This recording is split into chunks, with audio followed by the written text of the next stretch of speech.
Yes then YouTube, we are back with an updated custom tactics video, the 4-4-2. But first, drop this video a like for me. Let's smash 100 likes, and if you can please hit that subscribe button to my channel, that would mean the world to me. So without any further ado, let's just get straight into 4-4-2. For your cheapest and most reliable place to buy your FC24 coins, check out mmoexp.com. Link is down in the description below. Use the code WOLF at the checkout for 5% off your order. So you are going to want to use balance on the defensive style, 100%. I don't really like anything else at this moment in time. Press after possession loss and pressure on every touch, they are good. I just don't really think they're viable and they're meta. It will drain your stamina so much that I don't really think the positives outweigh kind of like the negatives. I just don't really feel like it's worth it. At least with balanced, you can be in control of like where and when your team presses. Your team won't be too high up the pitch. You won't be too caught out all the time. Whereas sometimes I feel like with the pressure on heavy touch and the press after possession loss, you could be really caught out with the defensive structure with that. So it's kind of why I stay away from it. So balanced is definitely the way to go. The defensive width hasn't changed actually since my last 4-4-2 video. It is only on 45, so I do make it a little bit more narrow than it normally is on the preset 50. I just really like the fact that my left back is nice and tight and compact to my left centre back. My right back is nice and tight and compact to my right centre back.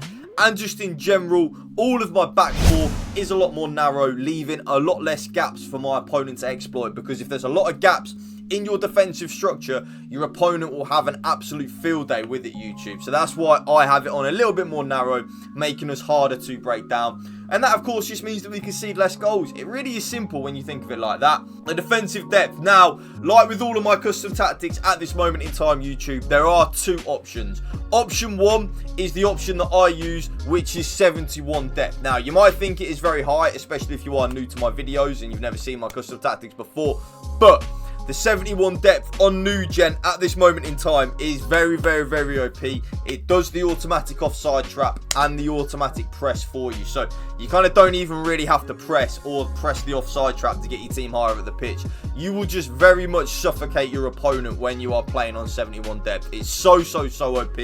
It was OP, I think it was FIFA 22. I don't think it was last year. I think it was FIFA 22 where this was OP again. So it's kind of just been fixed last year and then not fixed this year again. So it's what I'm using. But if you are someone that really struggles defensively, and that could be quite a few of you that are watching my videos, I would recommend 55 on the depth. And if you are on old gen as well, by the way, YouTube, 55 depth is the way to go, because the 71 depth automatic offside trap on old gen doesn't work very consistently. Sometimes it does and sometimes it doesn't. It's very weird. So if you are on old gen or you struggle defensively, 55 depth. If you're like me and you like to be quite aggressive in your defending and you really like the automatic offside trap and the automatic press, 71 depth. The offense, of course, your absolute bread and butter, balanced and direct passing. I've kind of noticed this year more than ever, and I don't know whether you agree or disagree, let me know in the comment section down below. I kind of think balanced and direct passing is just so OP. Like, I really do. It is just on a different level. Like, balanced and direct passing for me, if any of you have watched my videos in previous FIFAs, you will know how much I love it. But this year more than ever, it is just good, isn't it? Like, it is effective and it works. Like,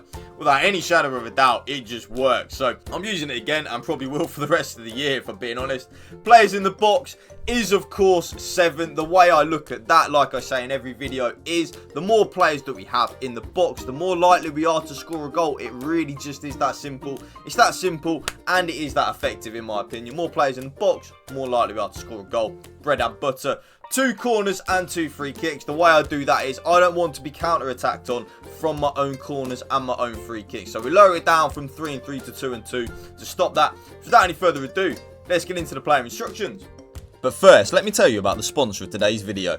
Want to use the skill moves you're learning to earn real money? Duel Masters is a cutting edge and secure platform where you can engage in EAFC 24 matches and tournaments to win real cash prizes. Duel Masters has a unique match finder system to quickly find opponents that match your skill level for the fairest game possible. It has 24/7 support. It is the safest way to wager money on FC24. All you have to do is register with the link down below at duelmasters.io. via the link in the description with the referral code. When you register, you will also get a welcome bonus of $5. Click on the create game button, create your own match with your desired wagered amount, or find an opponent in the match finder table that matches your skill level and preferred wager amount, and press invite to play. Thank you for the sponsor of today's video. If you do have any questions, let me know in the comment section down below. So without any further ado, let's get on with the rest of the video. The two strikers, they are both on stay central, get in behind, and come back on defense. Now, the come back on defense, you might think is a defensive move, and it is. It does make us a little bit more defensively solid, but it's actually an offensive move because kind of like with the 4-2-2, but not as much to a complete big extent. I want to close this gap off here in the middle of the pitch between my two central midfielders and my two strikers. When our players are closer together, we have more passing options and we have more passing lanes to operate in. It's very, very, very simple, but it's actually such an underrated key fact.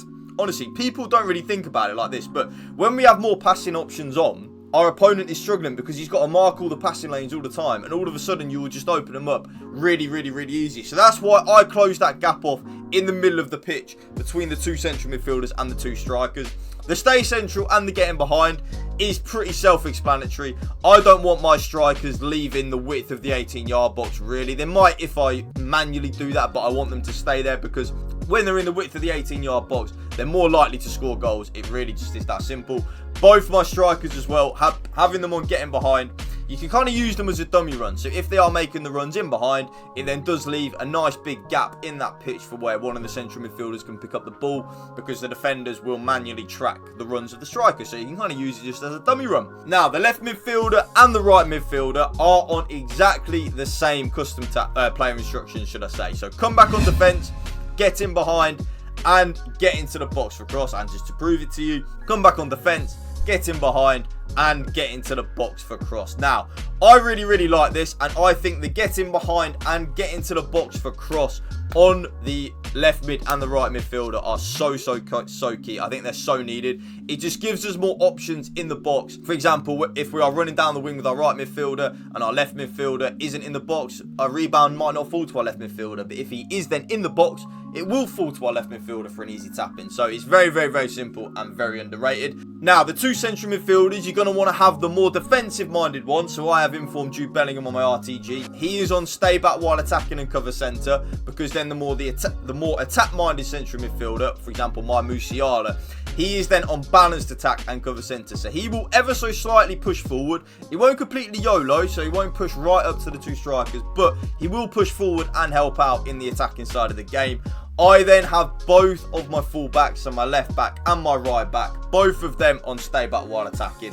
And then last but not least, the goalkeeper is on comes for crosses and sweeper keeper. And that right there is my updated 4-4-2 custom tactics video for you guys. If you did enjoy this video, please drop it a like for me, and hit that subscribe button to my channel. That would mean the world to me. Thank you for watching. Remember, spread the love and positivity. PMA, positive mental attitude. Peace out. One love.